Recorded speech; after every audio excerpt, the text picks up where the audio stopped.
আমি আমার আন্তরিক শ্রদ্ধা জানাচ্ছি, তার সঙ্গে শ্রদ্ধা জানাচ্ছি আমাদের স্কুলের প্রত্যেকটা শিক্ষিকাগণকে এবং আজকে আমাদের প্রাণের ম্যাডাম নীলুফা ম্যাডামের উদ্দেশ্যে আমি কিছু কথা বলতে চাই।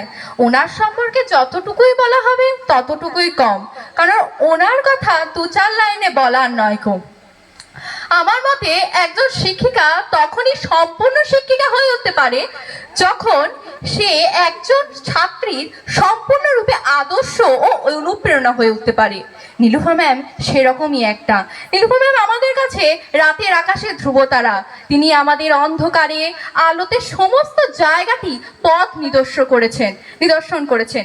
উনি শুধুমাত্র যে আমাদের ভালো কাজের জন্য উৎসাহ দিয়েছেন তা নয়, কেউ ভালো কাজে এবং সফলতার সিঁড়িতে ব্যর্থ হলে বারবার পড়ে গেলে তাকে পরবর্তী সিঁড়িতে ওঠার জন্য অনুপ্রেরণা জুগিয়েছেন উনি।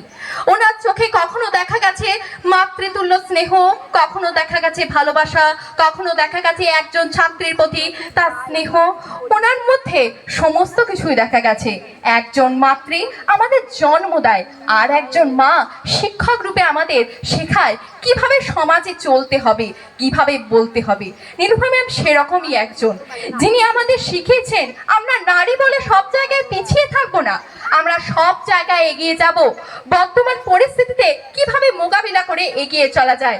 নীলুফা ম্যাম আমাদের শিখিয়েছেন যে আমরা গ্রামের স্কুলে পড়ি বলে আমরা সমস্ত দিক থেকে পিছিয়ে নয়। উনি আমাদের নাটক, আবৃত্তি, কবিতা, নাচ, গান সমস্ত দিকে পটু করে তুলেছেন। আর যেটুকুই শিখেছি ওনারই হাতে খড়িতে। ওনার অনুদান আমাদের জীবনে অপরিসীম। ওনার গুরুত্ব অস্বীকার করা আমাদের কারোরই ক্ষমতা নয় কো। এখানে উপস্থিত প্রত্যেকটা ছাত্রীরা জানে যে নীলুফা ম্যাম ছাড়া গোটা স্কুলই অসম্পূর্ণ। কালকের পর হয়তো ওনাকে আমরা আর পাবো না, হয়তো আজ বিদায়ের অনুষ্ঠানের পর ওনাকে আর আমরা পাবো না, কিন্তু উনি থেকে যাবেন ওনার কাজের মাধ্যমে, ওনার প্রতিটা বাক্যের মাধ্যমে। আজ ওনাকে আমরা চোখের জলে বিদায় জানাবো না, কারণ ওনাকে আমরা দেখে এসেছি সমস্ত কঠিন পরিস্থিতিতে সমস্ত হাসি খুশি থেকে কিভাবে উদ্ধার হতে হয়। তাই আজ বিদায় বেলাতে আমরা ওনাকে হাসি মুখেই বিদায় জানাবো। তাই যতটুকুই বলা হবে কম বলা হবে। তাই আমি এইটুকু বলে আমার বক্তব্য শেষ করছি। আবারও আমি আমার সমস্ত উপস্থিত ছাত্রছাত্রীদের ভালোবাসা, শিক্ষক শিক্ষিকাদের ও অতিথিবৃন্দদের আমার শ্রদ্ধা জানিয়ে এবং আজকে নীলুফা ম্যামকে আমি আমার শ্রদ্ধা জানিয়ে আমি আমার বক্তব্য শেষ করছি। নমস্কার। ধন্যবাদ। পঞ্চম শ্রেণীর ছাত্র